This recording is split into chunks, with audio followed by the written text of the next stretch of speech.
స్కూల్కి వెళ్ళే పిల్లల ఆరోగ్యం గురించి మాట్లాడుకునేటప్పుడు మనం వాడికి 3 పూట్ల శుభ్రంగా తింటున్నాడు, పుష్టిగా ఉన్నాడు, బేషుగ్గా ఉన్నాడు అని అనుకుంటూ ఉంటాం.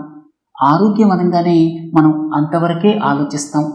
ఆరోగ్యం అనేది 2 విధాలుగా ఉంటుంది. ఒకటి ఫిజికల్ హెల్త్ అంటే శారీరక ఆరోగ్యం, రెండోది మెంటల్ హెల్త్ అంటే మానసిక ఆరోగ్యం. ఈ 2 కావాలి, దేనిని నిర్లక్ష్యం చేయకూడదు. ఫిజికల్ హెల్త్ అనగానే సమతుల్య ఆహారం తీసుకోవటం, టైంకి తినటం, జంక్ ఫుడ్ సాధ్యమైనంత వరకు తగ్గించటం, సోషల్ మీడియాలో స్పెండ్ చేసేటువంటి టైం సాధ్యమైనంత వరకు తగ్గించేయటం, అలాగే రకరకాల ఆటలాడటం, టైంకి పడుకోవటం, ఇవన్నీ ఫిజికల్ హెల్త్ బాగా ఉండటానికి తోడ్పడతాయి. ఇక మెంటల్ హెల్త్, మనలో చాలామందివి పిల్లల మానసిక ఆరోగ్యం గురించి పట్టించుకోము.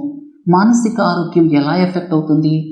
తక్కువ మార్కులు రావటం వల్ల కావచ్చు, స్కూల్లో చెప్పే పాఠాలు అర్థం కాకపోవటం వల్ల కావచ్చు, అలాగే టీచర్ తోటి పిల్లల బిహేవియర్ వల్ల కావచ్చు, కొంతమంది పిల్లలు లగ్జరీ ఐటమ్స్ తీసుకొచ్చి వాటిని చూపించడం వల్ల మనకి లేవే అన్నటువంటి బాధ కావచ్చు, ఇక సాటి పిల్లల ముందు తల్లిదండ్రులు పిల్లల్ని తిట్టడం కావచ్చు.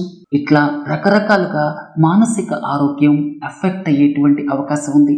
చాలామంది తల్లిదండ్రులు ఇనిషియల్ స్టేజెస్లో గుర్తించరు, నష్టం జరిగిపోయిన తర్వాత డిప్రెషన్లోకి వెళ్ళిపోయే స్టేజ్లో గుర్తిస్తారు. ఇనిషియల్గా గుర్తించడం ఎట్లా? పిల్లలు ముభావంగా ఉంటారు, అలాగే ఆడుకోవటానికి కూడా బయటికి వెళ్ళరు, చిన్న చిన్న విషయాలకే చిరాకు పడతారు, కోపం వస్తుంది, సరిగా నిద్రపోరు. ఇలాంటివన్నీ ఇనిషియల్ సైన్స్ అన్నమాట. అందుకే పిల్లల శారీరక ఆరోగ్యంతో పాటు మానసిక ఆరోగ్యం మీద కూడా దృష్టి పెట్టండి. 2 ఈక్వల్లీ ఇంపార్టెంట్.